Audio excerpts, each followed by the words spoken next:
Boa tarde, bom dia, boa noite para todo mundo que está na esfera global acompanhando o Sanear. A gente está aproveitando aqui os intervalos do nosso seminário sobre saneamento ambiental aqui em João Pessoa, promovido pela ABS Paraíba. No intervalo entre uma palestra e outra, a gente traz os palestrantes aqui para a gente partilhar conteúdos que a gente está tratando no seminário, para que todos tenham acesso à informação e ao conhecimento que está sendo produzido nesse espaço aqui, que é tão importante.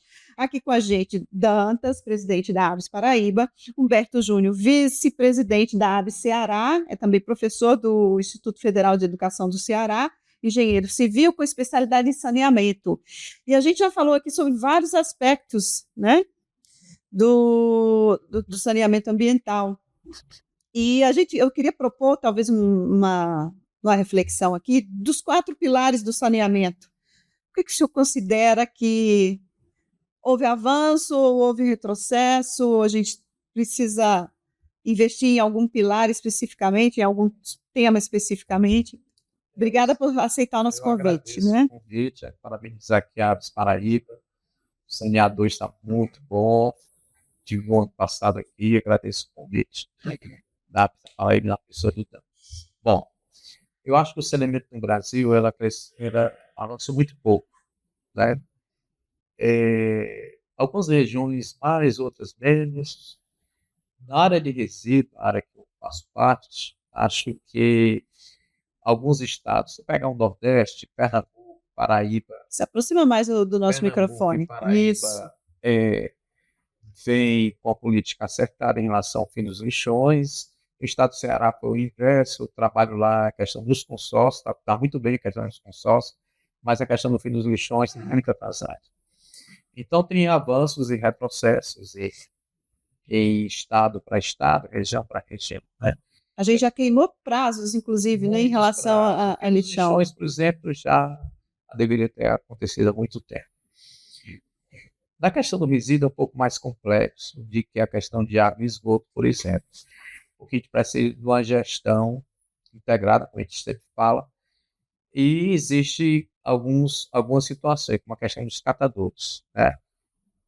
O sistema de água e esgoto não existe isso. É um sistema que a população não quer pagar a taxa de lixo, porque existe toda uma polêmica política sobre isso. Todo mundo paga tarifa de água e de esgoto, mas lixo parece que não deveria ser pago, né, para essas pessoas que não entendem dessa Sim, mas maneira. isso que o senhor está falando é diferente da taxa de coleta de resíduo que A as taxa, prefeituras... não, é a taxa de coleta de resíduos, mesma coisa que eu estou falando. Ah, tá. Então, o que acontece? Então, nós temos uma situação um pouco diferente. Eu posso projetar um aterro sanitário virar lixão, posso projetar um projeto de roteirização de coleta de lixo e esse roteiro não funcionar. E que isso depende de gestão. Então, quando a gente fala de resíduo só, precisa de gestão.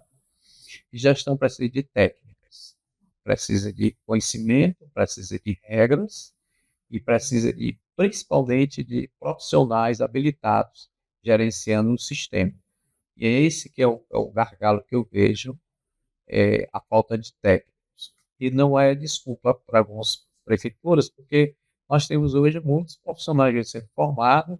Eu mesmo sou professor do curso de Engenharia Ambiental e Sanitária, como um monte de gente por ano, e essas pessoas estão à disposição. Então, eu podia procurar as universidades para poder fazer confins. Então, esse é um problema. A drenagem já é uma questão à parte, e agora com essa Que questão está na ordem do dia, da né? ordem do dia, porque hoje tudo é drenagem urbana, o que está acontecendo Qualquer em chuvinha Porto Alegre, no Rio Grande do alaga. Sul.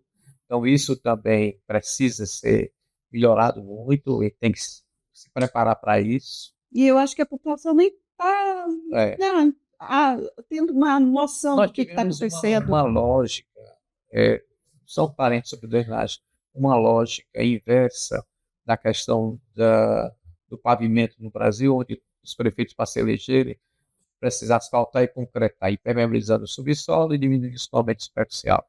Isso faz com que as cidades fiquem alagadas.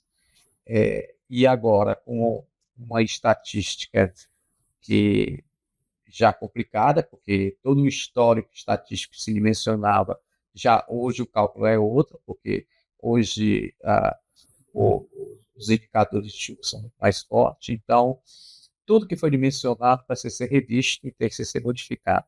E são obras caras e precisam ser modificadas. Então, esse é um problemão. A gente tem expertise, mão de obra para lidar com a questão conhecimento, know-how, o Brasil tem. Da drenagem? Tem. O lixo tem a ver com drenagem, tudo. Porque o lixo entope os bueiros, canais, rios, etc. Mas não é só isso, né? Não, não é só isso. Então, nós temos problemas também. Eu vi agora, recentemente, essa semana, uma cidade alagada no Rio Grande do Sul e lixo no meio do mundo, entendeu? Então, a contaminação da água, esse lixo entupindo a drenagem já totalmente alagada. Então, temos problemas no questão de saneamento. É preciso pegar o recurso público, recurso privado, e trabalhar com a questão do saneamento no nosso país urgentemente, né? E aí eu não estou entrando na questão de água e esgoto, porque na questão do quesito esgotamento doméstico também é outro problema que nós temos nas nossas cidades. As cidades estão crescendo verticalmente? Verticalmente, o percentual de esgoto. A nossa rede está, inclusive, uma rede, eu posso dizer assim, subdimensionada e o pior que não é envelhecida, sem manutenção. Nós estamos falando também. É só de coleta de esgoto e o tratamento do esgoto, que a maioria das cidades jogam em um recurso hídrico, né? Que é um problema. Por exemplo, em Fortaleza nós temos cerca de 65% de esgoto coleta, mas todo o esgoto in natura é jogado no mar, né? Isso não tem, isso é um problema futuro, certo? Emissário submarino. Emissário submarino lá no leste-oeste. Apesar que é um oceano, o espaço é muito grande, o volume é muito grande, mas isso constantemente deve estar causando problema. E as cidades que não têm oceano, que é jogado em rios. Então, esse também é um outro problema muito grave. A gente vê que o saneamento para se dar as mãos e ver isso. Enfim, é preciso tomar decisão para gastar dinheiro com saneamento. É preciso a população entender que isso é fundamental para a sua saúde, é fundamental para a sobrevivência das cidades. E isso precisa diminuir essa quantidade enorme de pavimentação e concreto em asfalto, começar a trabalhar sistemas mais inteligentes. A mesma coisa em relação a resíduos sólidos. Muito obrigado, Humbertinho, por estar aqui conosco, né? Chamo ele de Humbertinho muito carinhosamente, né? Nos conhecemos há muito tempo. E Humbertinho é um dos ícones nessa área de saneamento aí no nosso país. Como você bem tratou, Humbertinho, a questão da gestão de resíduos no país ela é fundamental a gente ter essa gestão de forma integrada, né? E ela deve ser integrada, penso eu, não só uma integração vamos dizer assim, no eixo resíduos. Essa integração ela tem que ser, ao meu ver, com os outros 3 componentes, com água, com esgoto sanitário, com o seu tratamento, com a drenagem pluvial urbana e com o meio ambiente. Quando uma coisa não se integra à outra, a natureza ela dá respostas, né? Ela dá respostas e aí traz todo esse problema que vão ser cada vez ou mais recorrente no Brasil e no mundo, né? Nós estamos tendo, na atualidade, esse problema de inundações no Rio Grande do Sul, mas daqui a um tempo, se a gente não cuidar, vai ser problema de resíduos que já está acontecendo no mar, né? Não chegou ainda muito aqui na América do Sul, mas a gente tem oceanos aí que estão completamente poluídos. Já tem estudos... Ilhas de plástico, né? Já tem estudos que dizem que a gente já tem o equivalente a um cartão de crédito dentro da gente, em termos de plástico, porque os peixes estão comendo plástico. Não só isso, a água que a gente bebe, e aí a gente bebe água e se ela está num recipiente de plástico, então você tem microplásticos ali dentro e tudo isso causa, no final das contas, muita doença. Nossa. Mas, enfim, com relação à gestão de resíduos, amigo, você falou aí de um dos gargalos, que é a questão da capacitação. Aqui no Nordeste, pela sua expertise, que você pensa que o poder público, né, pode, vamos dizer assim, investir com mais segurança para que a gente mude um pouco esse cenário? Bom, Dantas, excelente pergunta. Eu trabalhei com o coordenador do Plano de Gestão do Estado do Ceará e da implantação dos consórcios para a Secretaria do Meio Ambiente.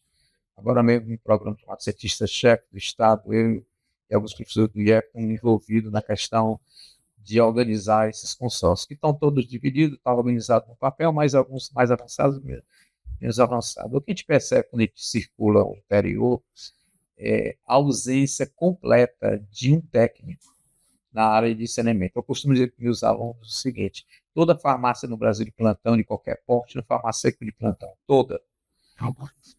E você vai na prefeitura e não tem um engenheiro, ou um técnico. É uma mudança de cultura, né? De saneamento, ou um técnico XYZ que poderia ajudar e tudo mais.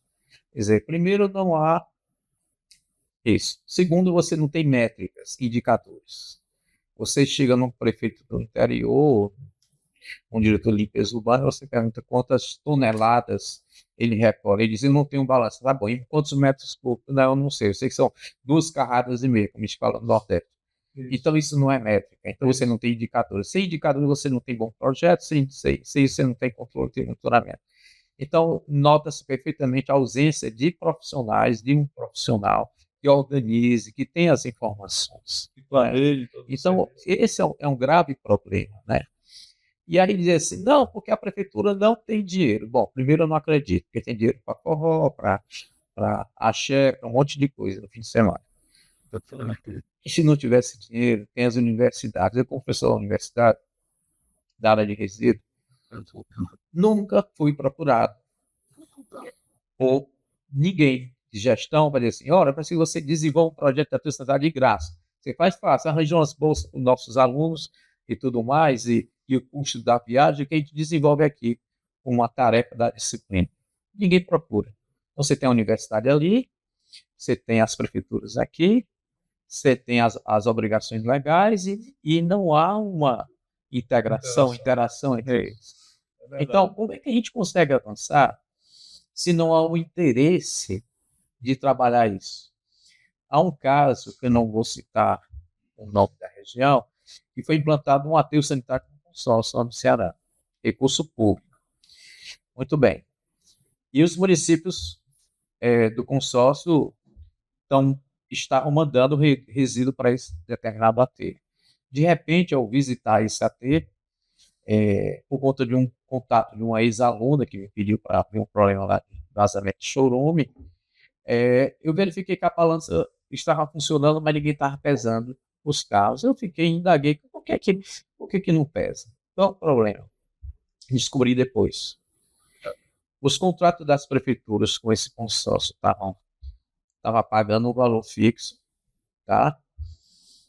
Era para pagar um valor, aliás, proporcionar a quantidade de tonelada que entra, e o que aconteceu? O custo de transporte dessas prefeituras ficou muito alto para eles não fizeram a conta direita, reabrindo os lixões, deixando 40%, 50%, 30% dos lixões e o restante mandando para o aterro.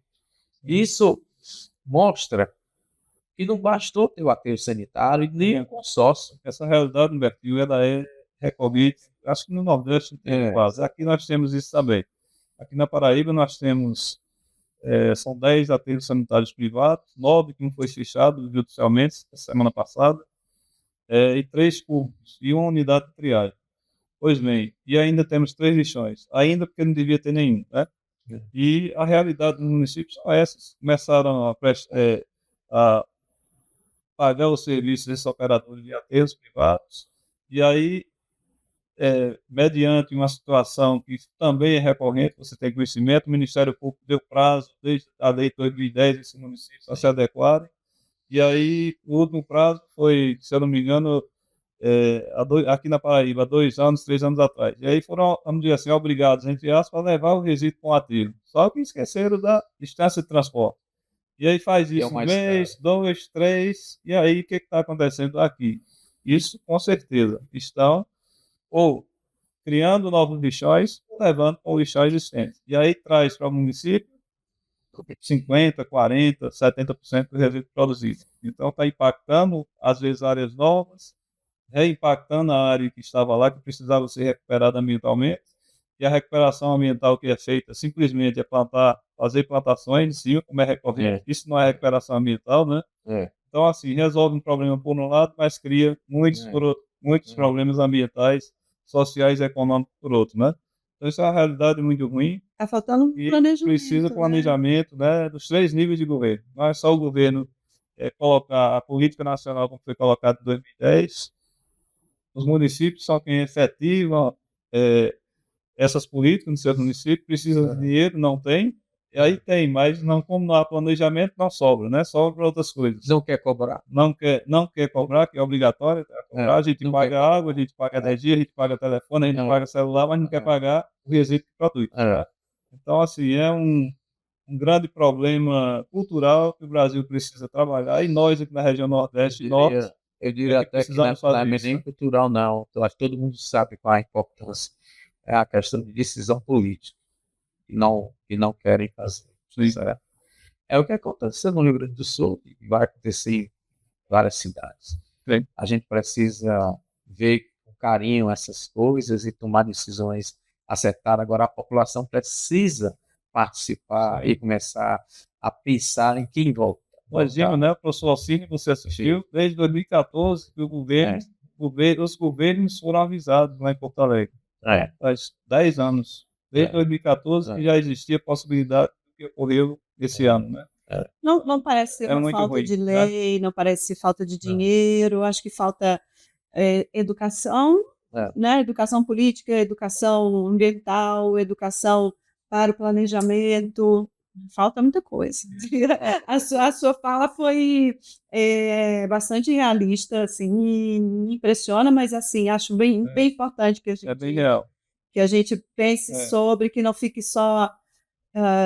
Por outro lado, né, Humbertino, voltando à história da drenagem, a questão do Rio Grande do Sul, eu procurei não ver, não a primeira notícia que eu vi me impactou, mas eu vi em outros jornais locais lá, o governo atual, cerca de 259 áreas de preservação ambiental foram destruídas. Então isso impacta. Destruídas no sentido de que foi autorizado a fazer algo que não podia. Né? E aí pergunta hoje por quê? Porque as ações presentes nossas trazem problemas futuros. Né? Então, assim, eu vejo que a população precisa estar mais presente em todas as situações, em todos os 4 eixos do saneamento básico e do saneamento ambiental. E para estar presente, esse é o nosso papel, você é da ABS, é o papel da ABS de proporcionar, através do nosso SanearCast, que é o nosso podcast, né, o canal de comunicação, nosso podcast de saneamento aqui no Estado, proporcionar à população conhecimentos, expertises, como a sua, que você nos traz com todos esses anos aí de experiência, de forma que a população possa entender e compreender essas ações e também que ela possa cumprir o dever dela, porque a sociedade hoje ela cobra muito, e aqui eu não estou defendendo o poder, se é público, se é privado, mas a sociedade cobra muito dos poderes, mas ela não cobra dela mesma. Então vamos primeiro resolver a situação nossa, para poder também ter cumprido de forma razoável, pelo menos. E às vezes cobra sem saber, né, sem estar informada, né? Quando eu vejo todos que passam por aqui falam, as pessoas não têm noção do quanto se gasta, do quanto se investe para a água chegar na nossa torneira, né? Todos esses processos, o custo para isso. Da mesma forma, para cuidar desse resíduo que a gente gera, né? Desse lixo que a gente gera. Eu fui diretor da agência regulatória de Fortaleza e secretário municipal. Na época, nós tentamos um convênio com a Universidade Federal do Ceará e nós fizemos uma coisa que estava pensada, coisa simples, uma mancha de calor das doenças relacionadas ao saneamento. E colocamos, junto com esses mapas, o sistema de água, de esgoto, de drenagem e a questão da coleta de lixo e varrição. Óbvio, claro, que dengue parecia mais altamente onde havia deficiência nessa, principalmente resíduos sólidos. E tudo mais. Se trabalha de forma separada, departamentalizada nas prefeituras, onde quando há uma crise de dengue, aí, por exemplo, os agentes de saúde vão lá e vão tratar de um jeito, né? E o departamento de limpeza parece um corpo de bombeiros tentando apagar um incêndio. Você faz um planejamento de antecipar, diz que aqui tem esse problema, então provavelmente vai acontecer essas endemias e tudo mais. Isso também é toda falta de um planejamento de informações que possam ser compartilhadas e estudadas com antecedência para evitar problema, como o caso que o Dantas falou sobre a questão de Porto Alegre, do Rio Grande do Sul, de todos esses avisos antes. Então, você tem uma ciência que no Brasil tem dificuldades de recursos, mas se pesquisa, se trabalha, se encontra números, encontra soluções, mas ninguém escuta. Então, são só agora que os professores vão ser entrevistados, porque o que é que pode fazer?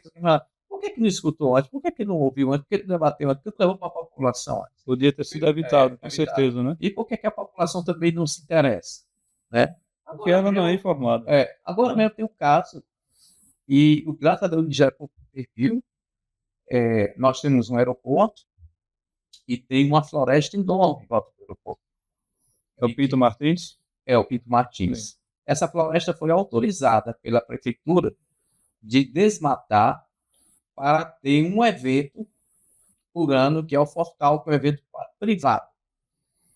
Assim, né, os impactos. Quer dizer, vão desmatar uma floresta para um evento de carnaval, fora de época, e depois fica desmatado, então vai ficar sempre esse evento lá e tudo mais. Quer dizer, tanto espaços urbanos que podem ser feitos isso, anos e anos são feitos em outros locais, e agora estão tentando resolver agora acabar com a floresta para poder fazer um evento. Esses são um exemplo de vários exemplos que tem nesse país de escolhas erradas, de decisões erradas e tudo mais, que tem consequências enormes. Porque na hora que a gente mas são cerca de 10 hectares de uma floresta dessa que vão desmatar. Bom, 10 hectares não é nada dentro do tamanho da cidade de Fortaleza. Bom, mas naquela área vai impactar, vai aumentar a temperatura, a quantidade de reciclagem de CO2, vai mexer com a flora, com tudo. Daqui a pouco não são mais 10, mais 10, mais 10, mais 10. Daqui a pouco não tem mais florestas. Então, isso acontece nesse país de uma forma comum.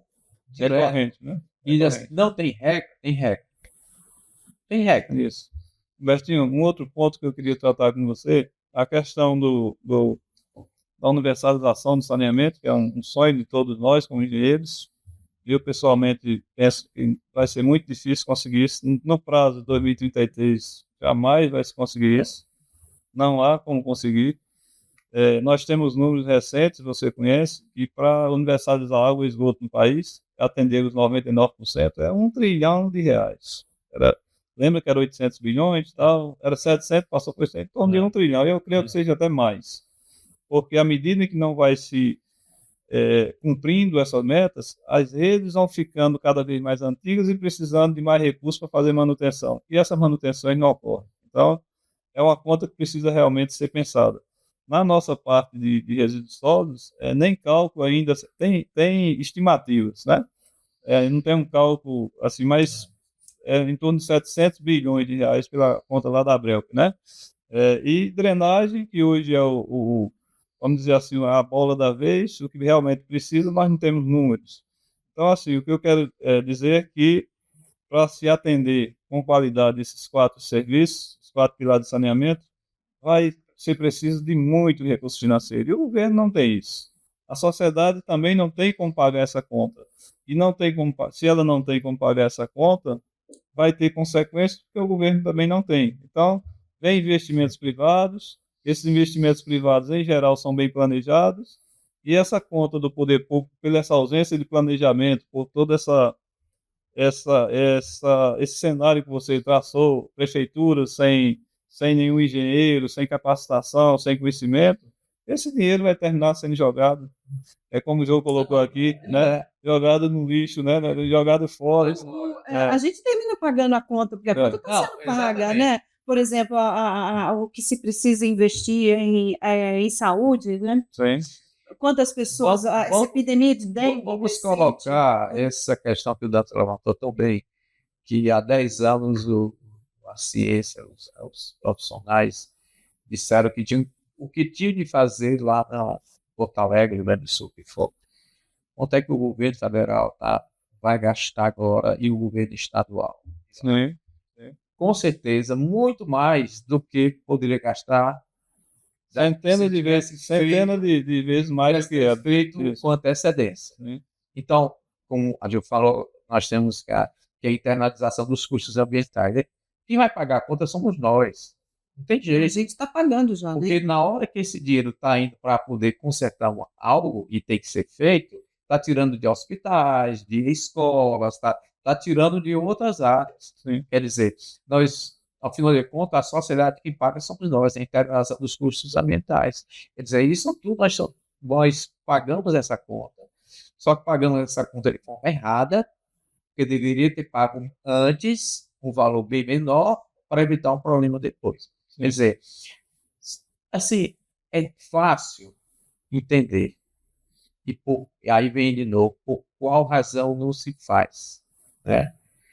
Porque eu acho que nós estamos num país muito político do ponto de vista de eleição de tudo. Então, tudo se pensa na eleição dos próximos anos. Sim. E obras enterradas de saneamento, aterro sanitário, programa de coleta seletiva, drenagem urbana, não traz muito voto ainda a uma população desatenta. Futuramente, tantos desastres ecológicos, ambientais, a população vai começar a exigir isso de uma forma mais acentuada. Mas quando chegar lá, o que é que vai nos restar? O que é que vai nos restar com todas essas situações? Agora, o prefeito bom é aquele que faz carnaval, que faz festa, que asfalta uma cidade inteira, que faz esse tipo de coisa. Esse é o gestor bom. Se a população precisa estar mais atenta e dizer assim, é isso que eu quero? Será que é isso que eu preciso?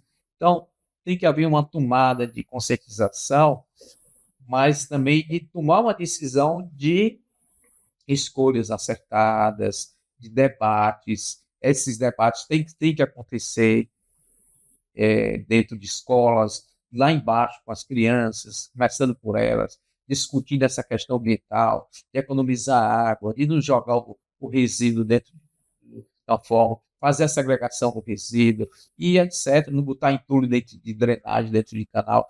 Tudo isso precisa ser trabalhado lá nessa geração, já que a nossa geração a gente não conseguiu exatamente fazer isso. Verdade, Humbertinho. Pelo horário, você vai ter que voltar, seguir aí a Fortaleza, nossa querida Fortaleza. Nós agradecemos a sua presença e teremos outras oportunidades de ter um papo aí gostoso, né? Um papo bem interessante sobre a questão do saneamento. Então, a gente te agradece e até uma próxima oportunidade. Se Deus quiser, muito obrigado pelo convite. A gente agradece pela disponibilidade, pelo tempo, né, pelo conhecimento partilhado aqui. Né? A gente sabe que você precisa viajar. Essa foi uma conversa extremamente realista. A gente teve um choque de realidade, mas foi bom, é importante para a gente refletir. Para quem está procurando os conteúdos sobre saneamento ambiental, para quem está fazendo a busca na internet sobre conhecimento na área de saneamento ambiental, a conversa de hoje foi extremamente proveitosa. Eu espero que todo mundo possa acessar o conteúdo da Labs. Aqui tem conhecimento técnico de qualidade. Fiquem atentos, sigam a gente nos nossos canais, sigam a gente e persigam a gente pelos nossos canais, porque lá tem conhecimento técnico. Então, obrigada, professor. Obrigada, Dantas.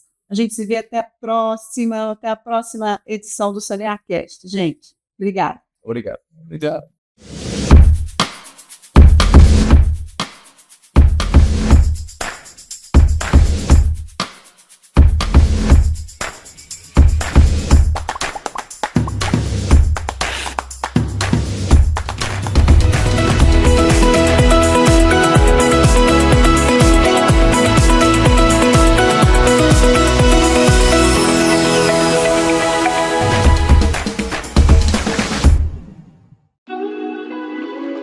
Você já ouviu falar sobre a Mútua? Com a Mútua, investir no futuro e construir uma vida plena é muito mais tranquilo. Benefícios sociais, previdência complementar exclusiva, além de planos de saúde e convênios com grandes marcas. Invista na sua profissão, nos seus sonhos e molde o seu futuro. A vida é mais completa com a Mútua, a Caixa de Assistência e Acolhimento dos profissionais do CREA.